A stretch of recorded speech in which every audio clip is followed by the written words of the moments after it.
সবচেয়ে বেশি শুভাকাঙ্ক্ষী বিএনপি এবং তারেক রহমান, যে জনগণের মনের কথা সরকারকে বারবার স্মরণ করিয়ে দিচ্ছে, যাতে করে দ্রুত নির্বাচন দিয়ে সসম্মানের সাথে সুনামের সাথে তারা বিদায় নিতে পারে, সেই জন্য তাদেরকে বারবার স্মরণ করিয়ে দিচ্ছে।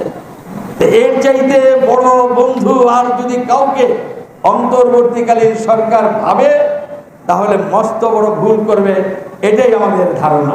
আমি একটি কথা বলতে চাই, যারা আজকে অন্তর্বর্তীকালীন সরকারে রয়েছেন, আপনারা আজকে তিনটি সিসিকে গ্রেফতার করেছেন, আজকে জেলের মধ্যে আছে তারা আজকে স্বীকারোক্তি দিচ্ছে দিনের ভোট রাতে হয়েছে, আমি তুমি দামির নির্বাচন হয়েছে, পাতানো নির্বাচন হয়েছে, জনগণ ভোট দিতে পারে নাই, সেই কথা আজকে স্বীকার করছে, অপরাধ স্বীকার করে নিচ্ছে। আমি এই অন্তর্বর্তীকালীন সরকারকে এই আহ্বান জানাতে চাই, এর মধ্য দিয়ে বেরিয়ে এসেছে যে নির্বাচন হয় নাই, অবৈধভাবে ক্ষমতা দখল করেছিল যারা ওই সময় মন্ত্রী এমপি ছিল, সরকারি কোষাগার থেকে যত টাকা তারা নিয়েছে সম্পূর্ণভাবে অবৈধভাবে নিয়েছে, তাদের বিরুদ্ধে আইনানুগ ব্যবস্থা করে সেগুলো আদায় করা হবে।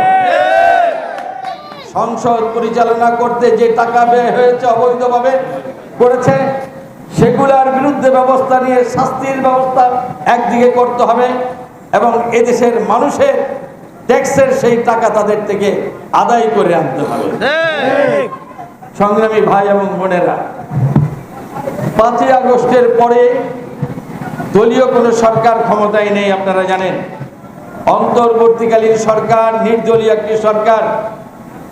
এই সরকার ক্ষমতা আসার পরে সবাই সমর্থন দিয়েছে, আমরা বিশেষ করে সর্ববৃহত্তম দল বিএনপিও সমর্থন দিয়েছে। আর সমর্থন দিয়েছে এই জন্য যে আমাদের যে প্রত্যাশা জন্মেছে 5 তারিখের পরে, স্বৈরাচার শেখ হাসিনা পালিয়ে যাওয়ার পরে, এই প্রত্যাশা যেন এই সরকার পূরণ করে।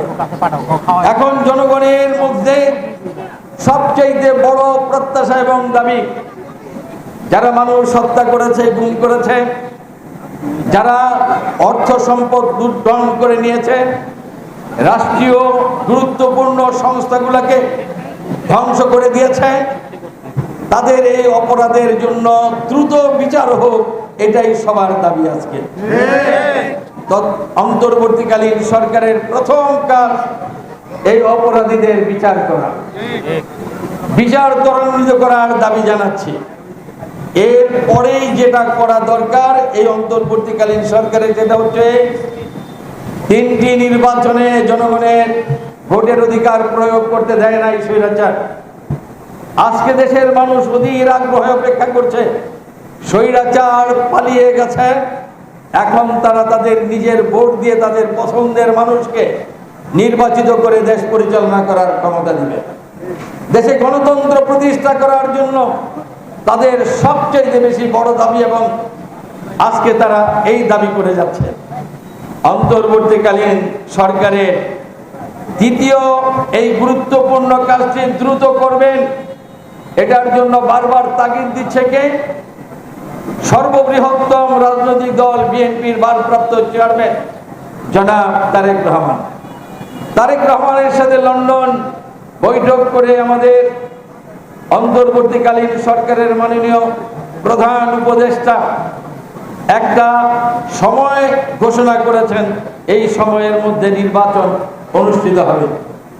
কিন্তু লক্ষ্য করা যাচ্ছে এর পিছনে অনেক ষড়যন্ত্র, যাতে নির্বাচন ব্যাহত হয়, নির্বাচন এই সময়ের মধ্যে না হয়, সেই জন্য ষড়যন্ত্র করছে পতিত স্বৈরাচার এবং এদেশের কিছু প্রশাসনের ক্ষমতায় যাওয়ার লোভী ব্যক্তি, তারা আজকে ষড়যন্ত্র করছে। এই ষড়যন্ত্রকারীদের ষড়যন্ত্র যদি অন্তর্বর্তীকালীন সরকার বুঝতে না পারে, মনে রাখতে হবে তাদেরকে অনেক অনেক দুর্নাম নিয়ে ক্ষমতা থেকে একদিন যেতে হবে। এখন সবচেয়ে বেশি শুভাকাঙ্ক্ষী বিএনপি এবং তারেক রহমান, যে জনগণের মনের কথা সরকারকে বারবার স্মরণ করিয়ে দিচ্ছে, যাতে করে দ্রুত নির্বাচন দিয়ে সসম্মানের সাথে সুনামের সাথে তারা বিদায় নিতে পারে, সেই জন্য তাদেরকে বারবার স্মরণ করিয়ে দিচ্ছে। এর চাইতে বড় বন্ধু আর যদি কাউকে অন্তর্বর্তীকালীন সরকার ভাবে তাহলে মস্ত বড় ভুল করবে, এটাই আমাদের ধারণা। প্রিয় ভাই এবং বোনেরা, আপনাদের আরো একটি কথা বলতে চাই। স্বৈরাচার স্বৈর শাসন প্রতিষ্ঠা করার পরে আমরা দলীয়ভাবে অনেক আন্দোলন সংগ্রাম করেছি, আমাদের উপর অনেক জুলুম নির্যাতন করে বল প্রয়োগ করে ক্ষমতায় ছিল। পরবর্তী সময় যখন 1 জুলাই থেকে 5 আগস্ট পর্যন্ত আন্দোলন সংগ্রাম হলো এক দফায়, সেদিন ছাত্র জনতা সারা দেশবাসী এই স্বৈরাচারের বিরুদ্ধে রাজপথে নেমে আসলো। স্বৈরাচার জীবন বাঁচানোর জন্য প্রাণ ভয়ে দেশ ছেড়ে পালিয়ে গেছে। আমরা কোন রাজনৈতিক দল তাদের সাথে প্রতিযোগিতা করে নির্বাচনে তাদেরকে হারানোর পর তারা পালিয়ে যায় নাই। নির্বাচনে একটা দল হারে, একটা দল জিতে, কিন্তু কখনো দেখেন নাই কোনো দল পালিয়ে যায়। আর এবার জনতার প্রতিবাদের এবং অভ্যুত্থানের কারণে স্বৈরাচারী শেখ হাসিনা পালিয়ে গেছে।